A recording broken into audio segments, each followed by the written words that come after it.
जब मैंने अपना पहला प्रीलिम्स दिया था। जानते हो क्या हुआ? नहीं निकला। दूसरा दिया, वो भी नहीं निकला। तीसरा दिया, प्रीलिम्स निकल गया। लेकिन जब मेंस की बारी आई तो फिर वही कहानी, नील बटे सन्नाटा डिवाइडेड बाय 0, नहीं निकला। और फिर चौथे तक आते आते तो भैया हमने खुद से ही हार मान ली, ये अभी तुम्हारे बस की बात नहीं है, छोड़ दो। क्योंकि शर्म बहुत आने लगी थी, क्योंकि जो साथी दोस्त थे वो 10-10 लाख के पैकेज उठा रहे थे, और हम जनाब अब तक भी अपने माँ बाप के खर्चे पर एग्जाम्स दे रहे थे। बल्कि हालात तो यहां तक खराब हो जाते हैं कि दोस्तों से पैसे मांगने की नौबत पड़ जाती है। लेकिन कब तक मांगोगे दोस्तों से पैसे?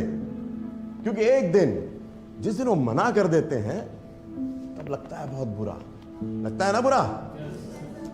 रातों को नींद नहीं आती थी।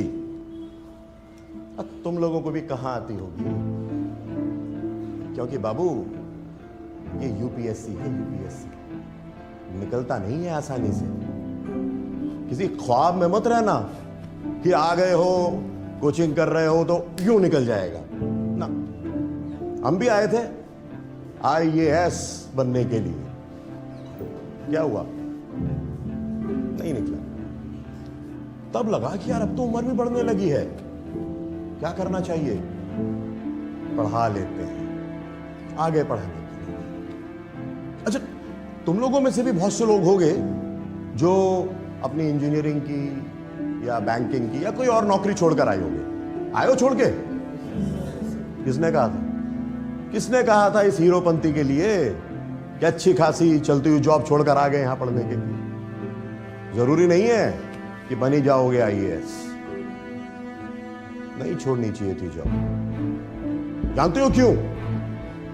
क्योंकि मुझे भी बहुत दिनों के बाद एहसास हुआ कि जॉब जो है ना बहुत मुश्किल से मिलती है दोस्त। लेकिन हम लोग सब बस यूं ही आसानी से छोड़ देते हैं। लेकिन खैर चलिए साहब, क्या कर सकते हैं?